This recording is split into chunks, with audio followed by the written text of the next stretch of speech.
నువ్వు ఒక 50 ఏళ్ళు చర్చి నడిపించినంత మాత్రాన నువ్వు గొప్పడు అయిపోలేదు. అందుకని యేసుక్రీస్తు వారు పేతురుకి తాళాలు ఇచ్చేటప్పుడు ఒక మాట చెప్పాడు, నా సంఘం అన్నాడు. పేతురు సంఘం కాదు అది, నా సంఘం. పేతురుకి పాస్టర్ జాబ్ ఇచ్చేటప్పుడు ఏమన్నాడంటే, నా గొర్రెలు అన్నాడు. మత్తయి సువార్త 16:18 ఇంటికి వెళ్ళిందో చదువుకోండి. యోహాను సువార్త 21వ అధ్యాయం ఇంటికి వెళ్ళిందో చదువుకోండి. ఈ మాటలు అక్కడ ఉన్నాయి.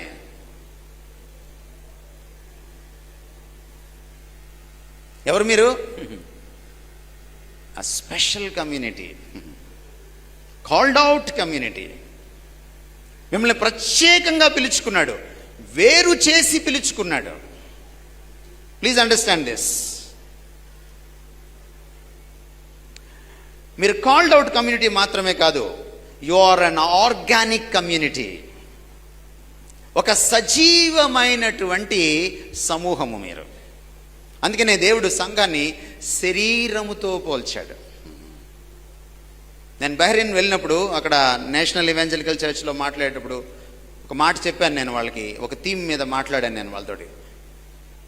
చర్చ్ అనేది ఈ రోజున ఆర్గనైజేషన్ అయిపోయింది. It's not an organization. Church is an organism.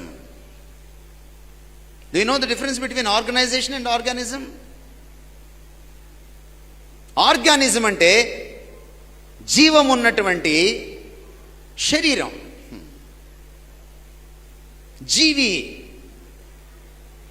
Organisation అంటే జీవము లేనటువంటి సంస్థ. మీ సంఘము శరీరం అనుకోండి, ఆ వెనక బెంచిలో ఎవరికో ముళ్ళు గుచ్చుకుంటే మీకు అర్థమైపోతుంది. కాలు చిటికెన వేలికి ముళ్ళు గుచ్చుకుంటే తలకాయకి అర్థమవుతుంది, శరీరం అంతటికీ అర్థమవుతుంది.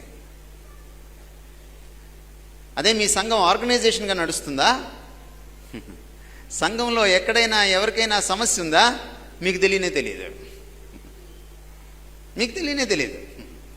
మీకు తెలిసిందల్లా ఏంటి తెలుసా? వార కార్యక్రమాలు ఏమిటి, ఎప్పుడెప్పుడు ఏమేం పెట్టాలి, ఏ స్పీకర్ని పిలవాలి, అరేంజ్మెంట్స్ ఎట్లా చేయాలి. దానికి మీరు ఎక్కర్లా, దానికి పాస్టర్ గారు అక్కర్లా, పెద్దలు అక్కర్లా, దానికి క్రైస్తవులు అక్కర్లా. ఈవెంట్ మేనేజ్మెంట్ ఇచ్చేస్తే ఈవెంట్ మేనేజర్లు చేసేస్తారు.